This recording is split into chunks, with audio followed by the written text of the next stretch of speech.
আপনারা হয়তো অনেকেই জানেন না, আমাদের বড় পীর আব্দুল কাদের জিলানী আল গৌসে পাক রহমাতুল্লাহ আলাই, উনি একজন আল্লাহর মহান ওলি। সন্দেহ আছে?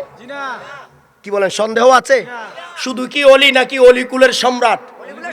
বড় পীর আব্দুল কাদের জিলানী রহমাতুল্লাহ আলাই, যাকে আমরা গৌসে পাক রহমাতুল্লাহ আলাই বলি, সেই গৌসে পাক রহমাতুল্লাহ আলাই তিনি আল্লাহর একজন মহান ওলি, তা নয় বিশ্ববিখ্যাত ওলি, তা নয় অলিকুলের সম্রাট। আচ্ছা, ওনার পীর ছিল কিনা? ছিল। দেখছেন নি কখনো? ওনার পীর ছিল? সাহস নিয়ে বলেন না কেন? পীর ছিল, অবশ্যই পীর ছিল। সুবহানাল্লাহ বলেন না? নামটা শুনবেন আপনারা, হযরত আবু সাঈদ মাখজুমি রহমাতুল্লাহ আলাই। সুবহানাল্লাহ বলেন না? হযরত আবু সাঈদ মাখজুমি রহমাতুল্লাহ আলাই, তিনি হলেন আমার গৌসে পাকের পীর। জোরে বলেন না, তিনি আমার গৌসে পাকের। জোরে বলেন না, গৌসে পাকের পীরের নাম হযরত সাঈদ মাখজুমি রহমাতুল্লাহ আলাই। ঠিক সেভাবে খাজা বাবা রহমাতুল্লাহ আলাই, যে খাজা বাবার ঢঙ্কা সারা বিশ্বের মধ্যে চলছে বাজছে, সে আমার গরিব নওয়াজ রহমাতুল্লাহ আলাই। উনি একজন আল্লাহর মহান ওলি, অলিকুলের সম্রাট ওলি, যাকে চিনে না পৃথিবীর এমন কোনো মানুষ নাই। সেই খাজা বাবা রহমাতুল্লাহ আলাই তিনি নিজের গুণ তো ছিলই, সাথে এটাকে আরো বাড়ানোর জন্য, আরো কাছে নিয়ে যাওয়ার জন্য, আরো পাকাপুক্ত করার জন্য তিনি একজন মুর্শিদের দামান ধরেছেন। 40 দিন যার সোহবতে ছিলেন তিনি হলেন হযরত, 40 দিন না 20 বছর, হযরত উসমান হারুনি রহমাতুল্লাহ আলাই। হযরত খাজা উসমান হারুনি, এই খাজা থেকে খাজা বাবা, ওনার পীর থেকে পাইছে। সুবহানাল্লাহ বলেন। ইমাম আজম রহমাতুল্লাহ আলাইহির পীর আওলাদ রাসূল হযরত ইমাম জাফর সাদিক রহমাতুল্লাহ আলাইহিস সালাম, তিনি আহলে বাইত আওলাদ রাসূল। আওলাদ রাসূল আহলে বাইতের যেই নূর, তিনি ইমাম জাফর সাদেক রহমাতুল্লাহ আলাই, ইমাম মুসা কাজিম রহমাতুল্লাহ আলাই, এই দুজনের সোহবত পেয়েছেন ইমাম আবু হানিফা, ইমাম আজম রহমাতুল্লাহ আলাই। তাহলে মুর্শিদ ছাড়া, শায়েখ ছাড়া কেউ চলে না। সাহাবায়ে কেরামেরও ছিল কিনা? যদিও আমরা মুর্শিদ বলি না, আমরা প্রিয় নবী বলি। ঠিক না বেটি? এটাই তো উস্তাদ, ঠিক না? এটাই তো উস্তাদ।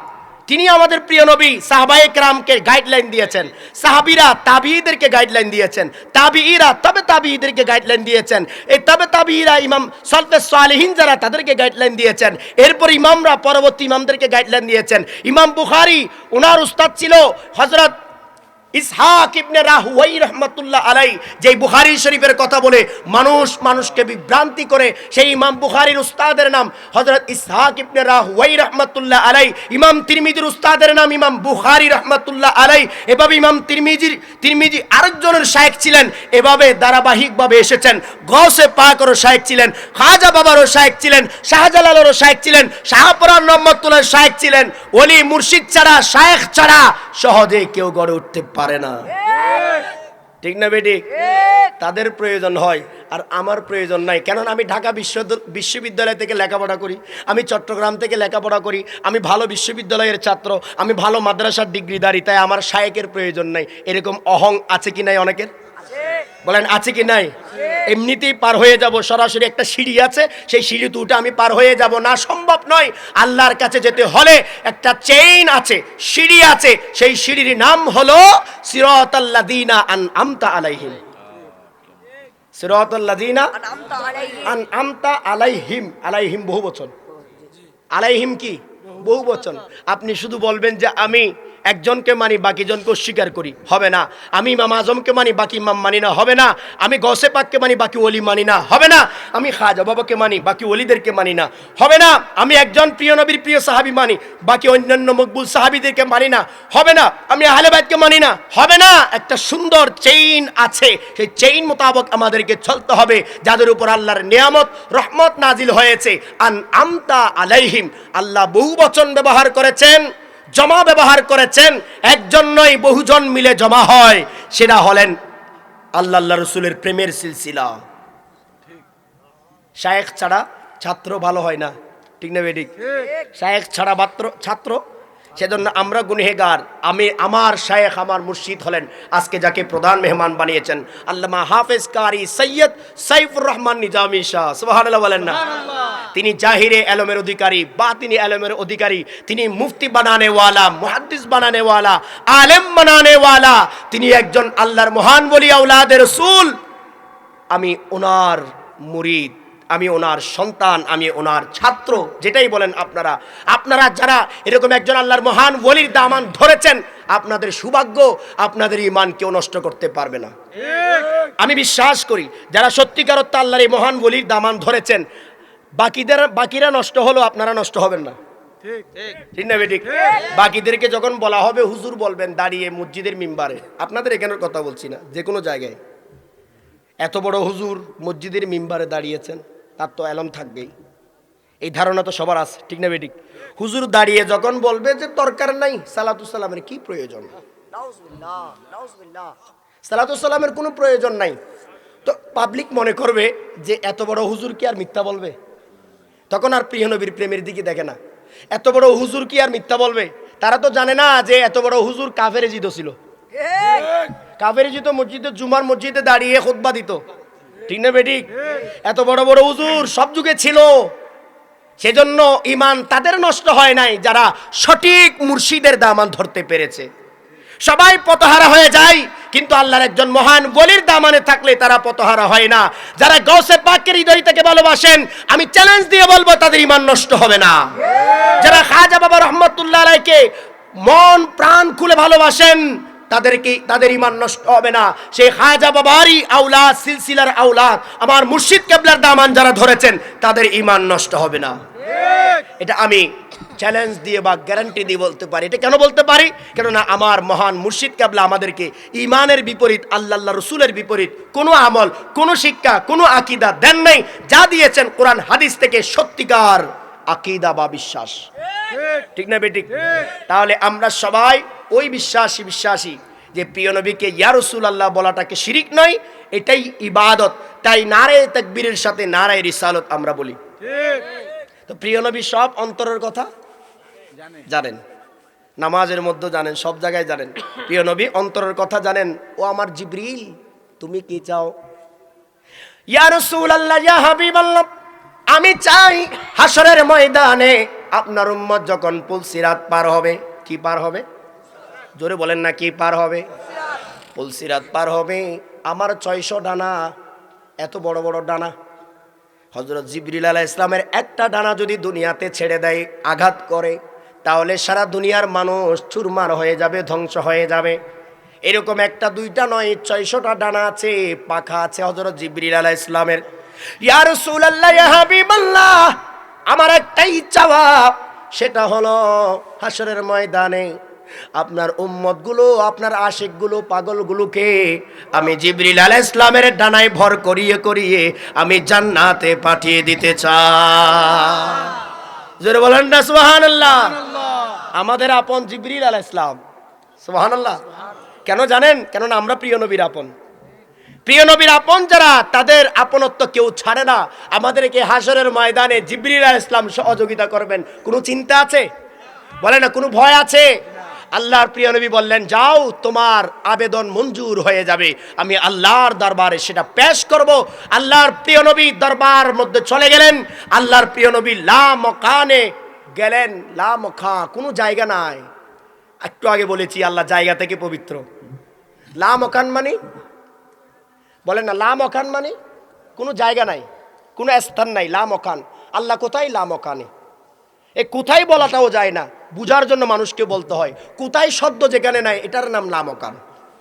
জায়গা যেখানে নাই, সেটার নাম লা মকান। সেজন্য আল্লাহর রসুল কোথায় গেলেন? আল্লাহর রসুল লা মকা পৌঁছলেন, আল্লাহর দিদার পেলেন। ফাকানা কাবা কাউসাইনি আও আদনা। সাক্ষ্য দিচ্ছেন আল্লাহর কোরআন সূরা আন-নজমের মধ্যে, আমার হাবিব আস্তে আস্তে আস্তে আস্তে কতটুকুন এসেছেন? আও আদনা, আমার হাবিবের সাথে আমি আল্লাহর কোনো দূরত্বই ছিল না। সুবহানাল্লাহ। সুবহানাল্লাহ বলবেন না? সুবহানাল্লাহ। কোরআন তো তারা খুলে না, কোরআন তারা পায় না, কোরআন তারা বুঝে না, কোরআনের নূর তাদের কলবে পৌঁছে না, তাই তারা মেরাজ শরীফ স্বীকার করে। আল্লাহর প্রিয় নবীর জন্য আল্লাহ বলেন, মা জাগাল বাসরু ওয়া মা তাগা, আমার হাবিব মেরাজের রাত্রে আমার হাবিব আমাকে দেখেছে সরাসরি। কিভাবে দেখেছেন? মা জাগাল বাসরু ওয়া মা তাগা, অপলক নয়নে আমি আল্লাহকে দেখেছেন। সুবহানাল্লাহ বলেন না? কি নয়নে? অপলক। আমরা কোনো কিছু দেখলে মাঝে মাঝে চোখের পলক মারি, সূর্য তো দেখতেই পারি না, ঠিক না বেঠিক? আল্লাহকে আল্লাহ রসুল দেখেছেন অপলক নয়নে, কোনো পলক মারে নাই। তো আল্লাহ রসুলের দূরত্ব আছে নাকি? দূরত্ব থাকার জন্য তো জায়গার প্রয়োজন। এই জায়গা আমার সাথে ওনার দূরত্ব আছে, আছে কি নাই? ওনারও একটা দূরত্ব আছে, একটা জায়গা থাকার কারণে দূরত্ব শব্দটা আসছে। তো যেখানে লা মকান বলা হচ্ছে, এখানে কি আর কোনো দূরত্ব আছে? দূরত্ব কোনো শব্দ আছে? সেজন্য ইমামরা বলেছেন আল্লাহ রসুলের মধ্যে কোনো দূরত্ব নাই। আরে আল্লাহর রসুল আল্লাহ নয়, কিন্তু আল্লাহ থেকে জুদা নয়। সুবহানাল্লাহ বলেন না? আল্লাহ রসুল আল্লাহ নয়, কিন্তু আল্লাহ থেকে জুদা নয়, একাকার। তাই আল্লাহর নূর বলা হচ্ছে।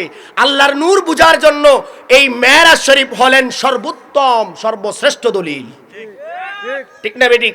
সেজন্য বাতিলরা মেরাজ শরীফ অস্বীকার করে, বাতিলরা মেরাজ শরীফ অস্বীকার করে।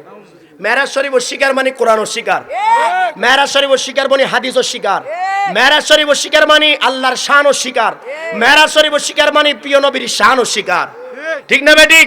সুতরাং মেরাজ শরীফ যারা স্বীকার করে তারাই মুমিন, মেরাজ শরীফ যারা স্বীকার করে না তারাই মুনাফিক, আবু জেহেলের দাস।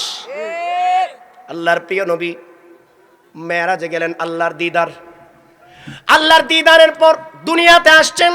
আসার পর আল্লাহর প্রিয় নবী মেরাজ শরীফের বয়ান দিলেন। একটু আগে বলেছি আনুষ্ঠানিক জিয়ারত, আনুষ্ঠানিক দেখা। আল্লাহর প্রিয় নবী আলোচনা করতেছেন মেরাজের আলোচনা।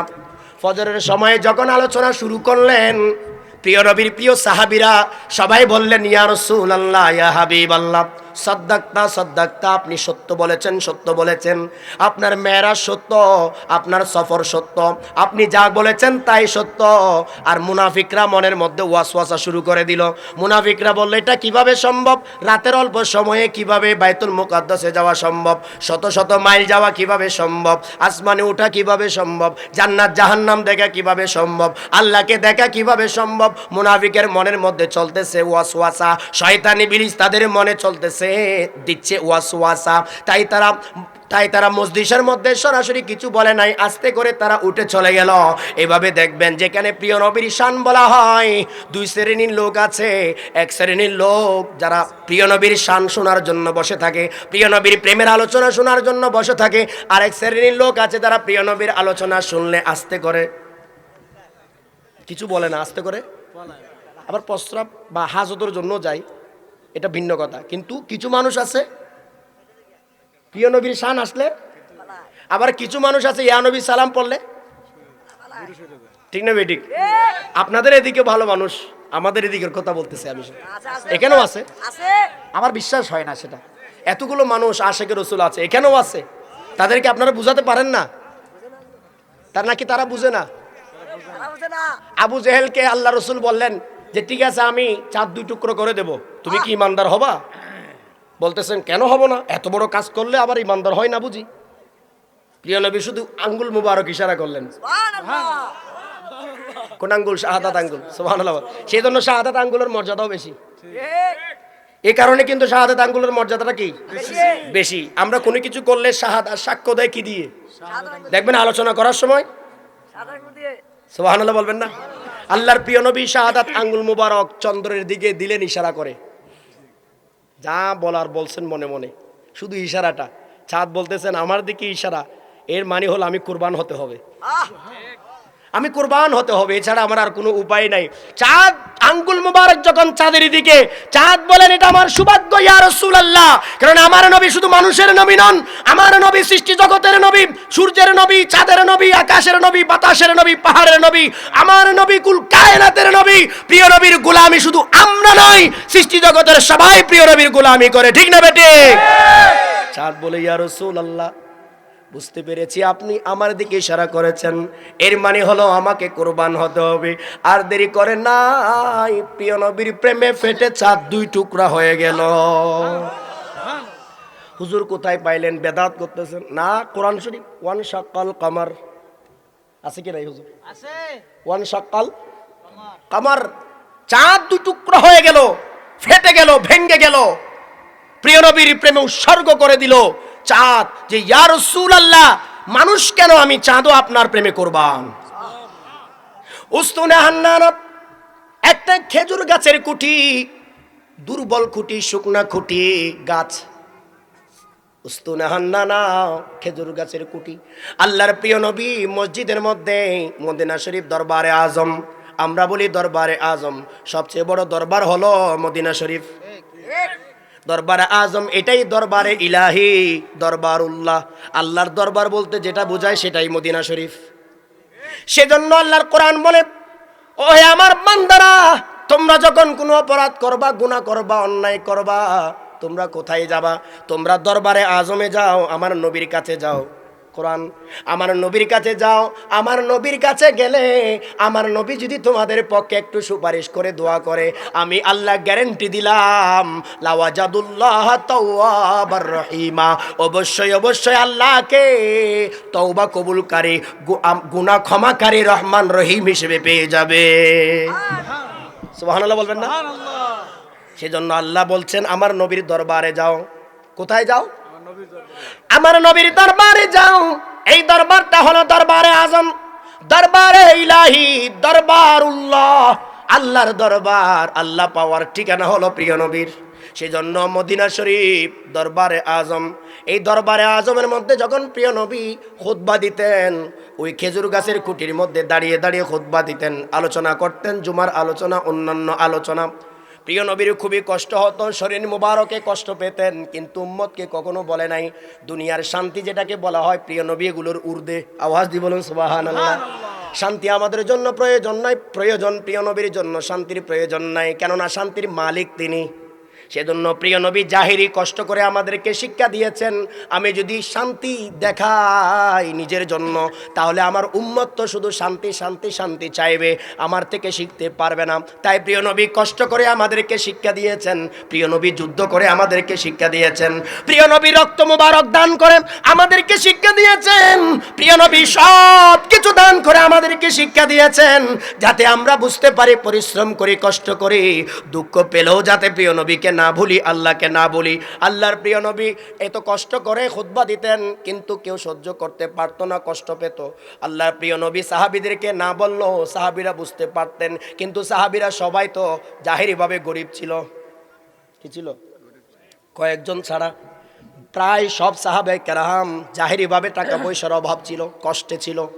অনেক কষ্ট করে যুদ্ধ করে আমাদেরকে ইসলাম দিয়েছেন, যে যা পেরেছেন তাই দিয়েছেন। মিশকাত শরীফের হাদিসের মধ্যে আসছে, আল্লাহর প্রিয় নবী বললেন, যাও যাও যাও, তাবুকের যুদ্ধের জন্য তোমরা প্রস্তুতি নাও, তোমাদের ঘরে কি কি পাও আমার কাছে দিয়ে দাও, আল্লাহর জন্য দিয়ে দাও, যুদ্ধের জন্য দিয়ে দাও। বাতিল জালেম অপশক্তির মোকাবেলা করতে হবে, কুফরি শক্তি, মুনাফিকি শক্তির মোকাবেলা করতে হবে, দাও আমার কাছে কি আছে দাও। দূরে গেলেন সাহাবায়ে কেরাম, নিজের যা যা ছিল সব নিয়ে আসলেন, আনার পরে এক একজন এক একটা দিলেন। এরপরে হযরত উমর ফারুক রাদিয়াল্লাহু তাআলা আনহু আসলেন, ইয়া রাসূলুল্লাহ, আমার সম্পদ, এই সম্পদের অর্ধেকটুকু আমি দিন মিল্লাতের জন্য আপনার কদমে আমি উৎসর্গ করে দিলাম। তখন প্রিয় নবী বললেন, তাহলে তোমার পরিবারের জন্য কি রেখে আসলা? তিনি বললেন, ইয়া রাসূলুল্লাহ, আর অর্ধেক আছে, সেটা আমি পরিবারের জন্য রেখে আসলাম। এটাও কিন্তু সুন্নত, এটা কিন্তু অন্যায় নয়, সুন্নত। প্রিয় নবী অপরাধ বলে নাই, প্রিয় নবী বলেছেন, ঠিক আছে, ভালো করেছো। এরপরে হযরত সাইয়েদনা সিদ্দিক আকবর রাদিয়াল্লাহু তাআলা আনহু তিনি আসলেন। হযরত আবু বকর সিদ্দিক রাদিয়াল্লাহু তাআলা আনহু আসার পরে প্রিয় নবীর দরবারে কিছু চুলার ছাই দিলেন, কিছু ছাই দিলেন। ছাই দেওয়ার পরে এবং অন্যান্য যা কিছু আছে দেওয়ার পরে প্রিয় নবী বললেন, ও হে আমার আবু বকর, তুমি কি আনলা? ইয়া রাসূলুল্লাহ, আমি ছাই আনলাম। ইয়া ও আমার আবু বকর, এই ছাই দিয়ে কি হবে? যুদ্ধের ময়দানে যারা রক্তাক্ত হবে, সেই রক্তটা বন্ধ করার জন্য এই ছাইটা কাজে আসবে। আমার যেহেতু যত সম্পদ ছিল সবই তো আমি দিন মিল্লাতের জন্য দিয়ে দিলাম। আমি ওই সময়ের 20,000 দিরহামের মালিক ছিলাম। 20,000 দিরহামের মালিক মানি এই সময়ের জন্য শিল্পপতি, সব কিছু দিয়ে দিলেন, প্রিয় নবীর প্রেমে কোরবান করে দিলেন। ওই চুলার চাই নিয়ে আসছেন, ইয়া রাসূলুল্লাহ, ইয়া হাবিবাল্লাহ, আমি তো জানি বুঝি, আমি তো চিকিৎসা জানি ইয়া রাসূলুল্লাহ, আমি বিশ্বাস করি আপনার উম্মত, আমার প্রিয় ভাইরা যখন রক্তাক্ত হবে, আঘাতপ্রাপ্ত হবে, তখন তো আর ব্যান্টিসের অবস্থা ছিল না, তখন তো আর এরকম আধুনিক চিকিৎসার ব্যবস্থা ছিল না, তখন ইয়া রাসূলুল্লাহ এই ছাইগুলো কাজে আসবে। আল্লাহর প্রিয় নবী বললেন, ঠিক আছে তুমি চা এনেছো, বাকি যা আছে সব এনেছো, কিন্তু তুমি তোমার পরিবারের জন্য কি রেখে এসেছো? ইয়া রাসূলুল্লাহ আপনি কি বললেন? ইয়া রাসূলুল্লাহ আপনি কি বললেন? আমি আমার পরিবারের জন্য আল্লাহ এবং তার রাসূলকে রেখে এসেছি। আওয়াজ দিয়ে বলুন সুবহান।